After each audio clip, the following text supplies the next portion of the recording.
안녕하십니까. 신의균의 군사TV 디펜스 브리핑입니다. 자, 오늘도 아주 중요한 군사무기 관련 소식 전해드리겠습니다.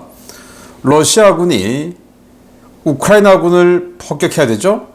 러시아군 입장에서는. 그런데 러시아군이 이틀에 한 번꼴로 러시아 본토를 자기네들 시민들이 있는 곳을 이틀에 한 번씩 폭격한다는 겁니다. 이게 도대체 무슨 일일까요? 어떻게 이런 일이 벌어지고 있을까요? 관련 소식 보도록 하겠습니다. 에어버스사가 호주에서 조기 퇴역한 MRH-90 헬기 부품을 구입해서 재판매하기로 했다라는 소식에서부터 일본 육상자위대가 설계 시비가 붙고 있는 19식 차륜형 자주포를 도입한다라는 소식까지 보도록 하겠습니다. 첫 번째입니다. 심각한 기체결함과 납품 지연, 낮은 가동률 때문에 호주가 전량 조기 퇴역 조치했던 MRH-90 기동 헬기를 에어버스가 다시 사들인다는 소식입니다. 에어버스가 호주 정부 소유의 MRH-90 부품들을 전부 사들여 다른 구매국들에게 재판매하기로 했다고 밝혔습니다. 크로아티아가 미육군 제공 물량으로 보관된 89대의 M2A2 ODS 브래들리 보병 전투장갑차 중고 도입분 초도 물량을 인수했습니다. 노후화된 BMP M80A 장갑차 전량을 대체하고 기갑 전력 강화를 하기 위해 90세대 추가 도입도 추진되고 있는데 1차분 89대는 7억 5,700만 달러의 오버홀을 거쳐 2026년까지 전량 인도될 예정입니다. T-7A 훈련기와 KC-46A 공중급유기 등 주요 방위 사업에서 올해 3분기에만 20억 달러 이상의 적자를 낸 보잉 방산부문이 4분기 실적도 절망적인 결과가 나올 것으로 보인다는 소식입니다. 회사 측은 최근 해임한 테드 콜버트 방산부문 사장은 물론 전체 직원의 10%에 해당하는 17,000여 명을 해고한다고 밝혔습니다. 우크라이나가 F-16A 전투기에 AIM-9X 슈퍼 사이드와인더 공대공 미사일을 통합하고 수호이 27에는 GBU-39 SDB 폭탄을 장착해 운용하기 시작했다는 소식입니다.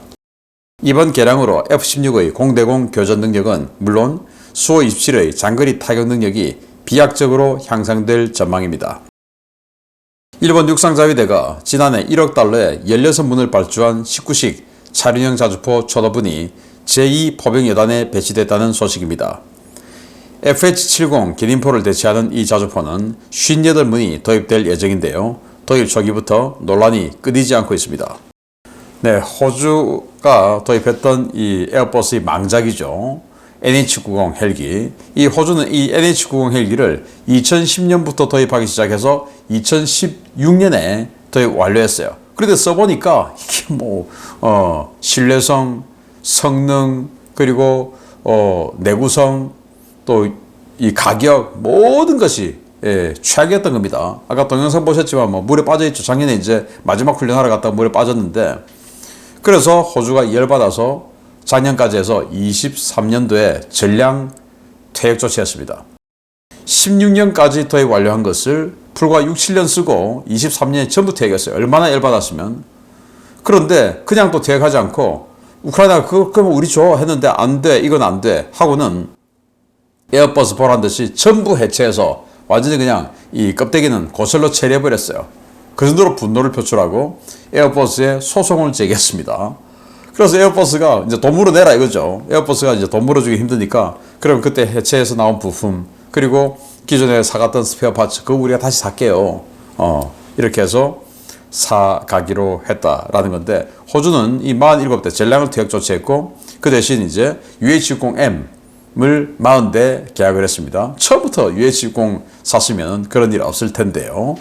그리고 노르웨이, 스웨덴, 벨기에도 지금 에어버스의 취소 발표하고는 소송을 준비 중에 있다라는 건데 정말 이 NH-90 생긴 건 미끈하게 생겼는데 성능, 신뢰성은 정말 망작 중에 망작입니다.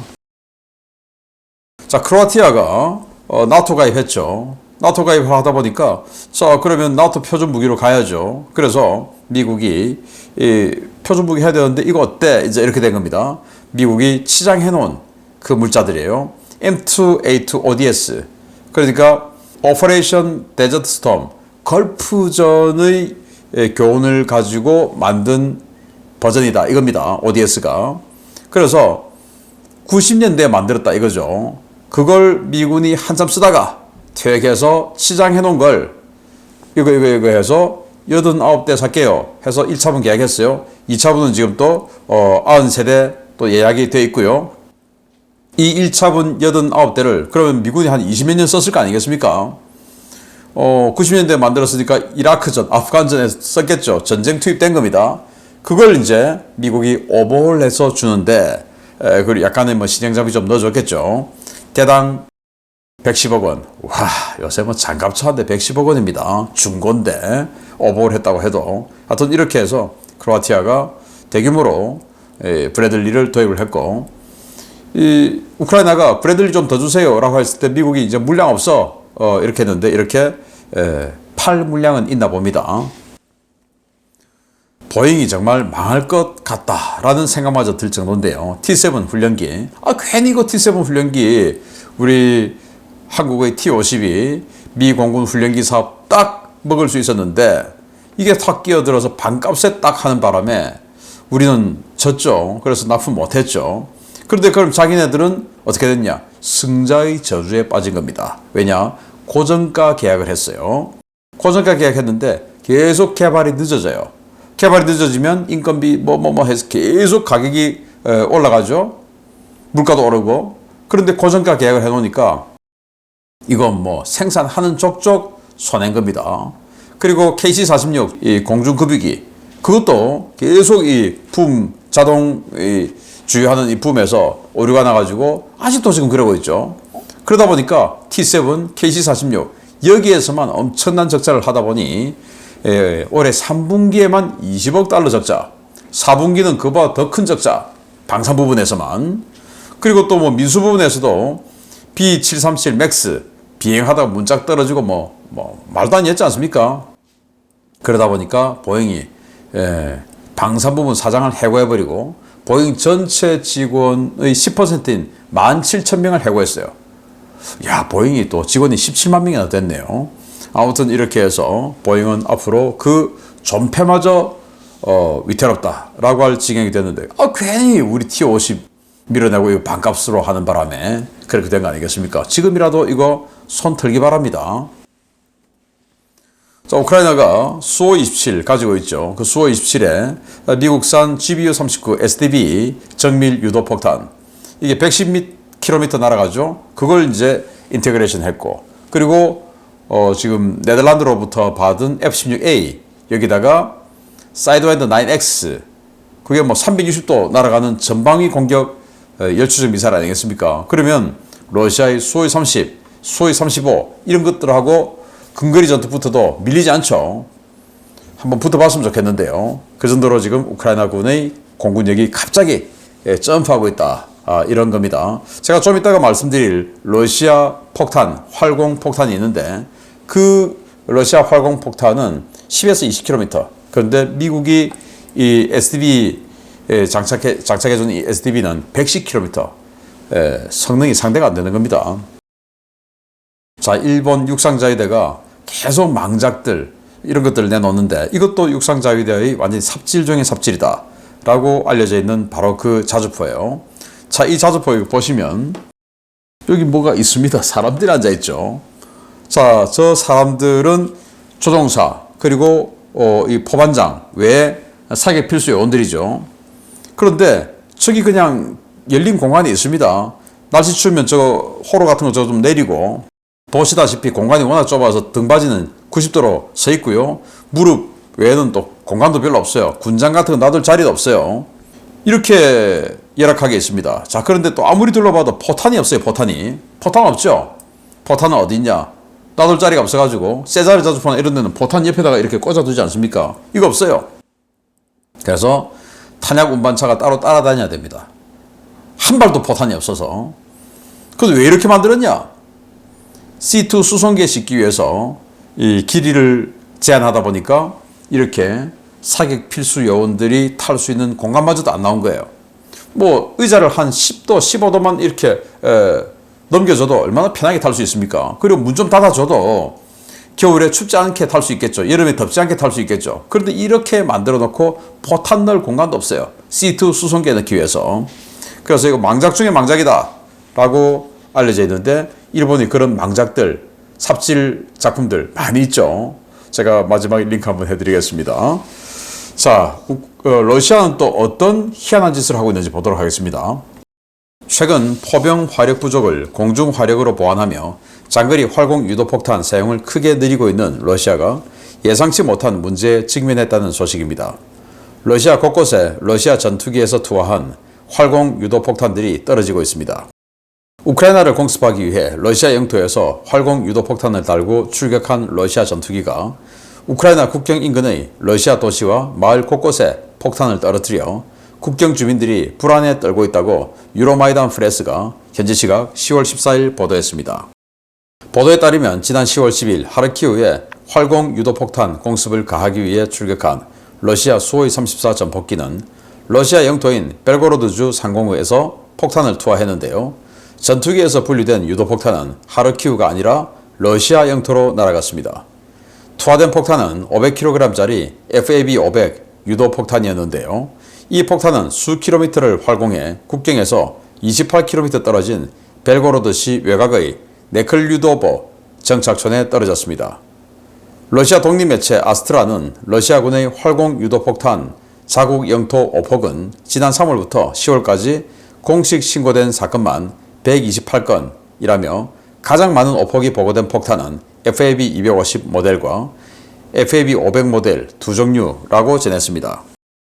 더 황당한 것은 러시아 영토에 떨어진 활공 유도폭탄 대부분이 지면에 충돌하고도 폭발하지 않았다는 것인데요. 아스트라는 해당 폭탄들의 신관이 작동하지 않아 불발탄이 된 사례라고 전하며 러시아 당국이 이러한 불발탄들을 신속하게 수거하고 있다고 덧붙였습니다. 이러한 오발은 활공 유도폭탄에 대한 운용 교육 부족, 승무원의 극심한 피로도, 불완전한 전술, 무기체계 자체의 결함 등이 원인으로 지목되고 있는데요. 신고된 사례만 이틀에 한 번꼴인 러시아 활공 유도폭탄의 오폭. 이쯤 되면 유도폭탄 사용을 재고해야 하는 것이 아닌지 모르겠습니다. 네, 수호이 30. 이런 데서 폭탄 좀 떨어뜨리고 있죠.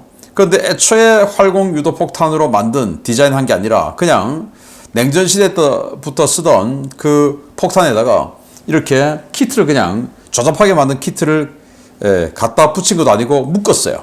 묶었어요. 그렇게 해서 떨어뜨립니다. 정말 조잡하기 이를 데 없는데. 그래서 러시아 주장으로는 10에서 20km 활공 사거리, 그리고 글로나스로 유도를 하죠. 러시아판 GPS라고 할 수 있는 글로나스로 유도를 하는데 이게 얼마나 황당한 일이 있었냐. 10월 10일 날 FAB-500, 그러니까 500kg짜리 폭탄이에요. 우리 한국 공군으로 치면 1000파운드, 조금 넘는 폭탄이 되겠죠.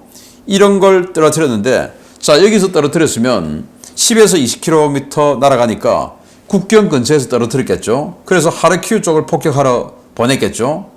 그런데 이게 반대로 날아간 겁니다. 그래서 국경에서 28km 떨어진 자기네들 마을을 때렸어요. 그 말은 그로나스가 완전히 반대쪽으로 유도를 했다라는 거 아니겠습니까? 그래서 그러한 오폭, 이런 것들이 너무 많이 발생하는데, 자, 이건 이제 작년 4월 21일 날 벨고로드시 도심에 이렇게 떨어졌어요. 꽝 폭발했죠. 도심. 네. 그리고 또 이건 올해 5월 4일 벨고로드시 외곽에서 집을 덮쳤어요.